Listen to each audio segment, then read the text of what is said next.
नमस्कार, मैं हूं सिद्धि सिंह और आप देख रहे हैं आगाज एक्सप्रेस। बेंगलुरु के पूर्व डीजीपी ओम प्रकाश की हत्या से जुड़ी मिस्ट्री में लगातार चौंकाने वाले खुलासे हो रहे हैं। इस केस में उनकी पत्नी, जो हत्या की मुख्य आरोपी है, उनको 14 दिन की न्यायिक हिरासत में भेजा गया है, जहां पुलिस उससे पूछताछ करेगी। वहीं उनकी बेटी को मानसिक स्वास्थ्य जांच के लिए अस्पताल में भर्ती कराया गया है। पुलिस को आरोपी पत्नी की गूगल सर्च हिस्ट्री से ये पता चलता है कि उसने हत्या के तरीके सर्च किए थे, जैसे कि चाकू से हत्या कैसे करें और गर्दन पर वार कर जान कैसे लें। इससे ये संदेश मिलता है कि पूरे तरीके से जो है सर्च हिस्ट्री के जरिए उन्होंने काफी कुछ पता किया था और मजबूती से उन्होंने ये प्लानिंग की थी। और इस एंगल से भी पुलिस जांच कर रही है कि क्या ये घटना अचानक हुई है या फिर पूरे तरीके से इसे पूर्ण नियोजित किया गया था। शुरुआती जांच में ये सामने आया है कि घटनास्थल पर जो कुछ भी हुआ वो पहले मानी जा रही परिस्थिति से अलग हो सकता है। बता दें कि 3 दिन पहले पल्लवी ने एक मैसेज भेजा था, जिसमें उन्होंने दावा किया कि उन्हें और उनकी बेटी को ओम प्रकाश से जान का खतरा है।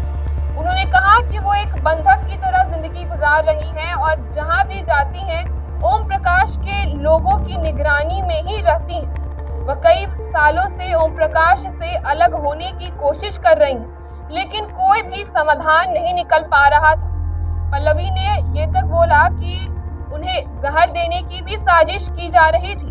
कभी खाने पीने में जहर मिलाया जाता था, तो कभी घरेलू नौकरों को जहर देने को लिए भी कहा जाता था।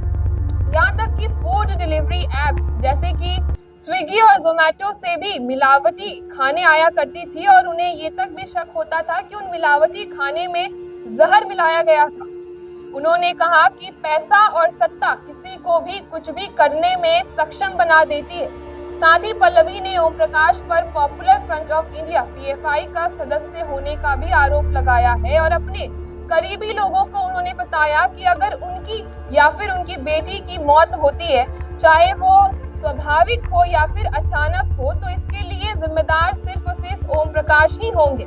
हालांकि परिणाम इसके बिल्कुल विपरीत होता है और हत्या जो है ओम प्रकाश की होती है, यानी कि हत्या का शिकार डीजीपी बन जाते हैं। सूत्रों के अनुसार पत्नी ने संपत्ति विवाद के चलते ओम प्रकाश से बहस की थी। उस दौरान उसने उन पर मिर्च पाउडर फेंका, उन्हें रस्सी से बांध दिया और चाकू से कई बार कर उनकी हत्या कर दी। बता दें कि ओम प्रकाश की बॉडी उनके बेंगलुरु स्थित पोश HSR लेआउट इलाके के घर के ग्राउंड फ्लोर पर खून से सनी हालत में मिली थी। उनके शरीर पर, पेट और सीने पर चाकू के कई निशान थे। जो आपको बता दूं साथ ही कि 1981 बैच के IPS अधिकारी थे और मूल रूप से बिहार के रहने वाले थे।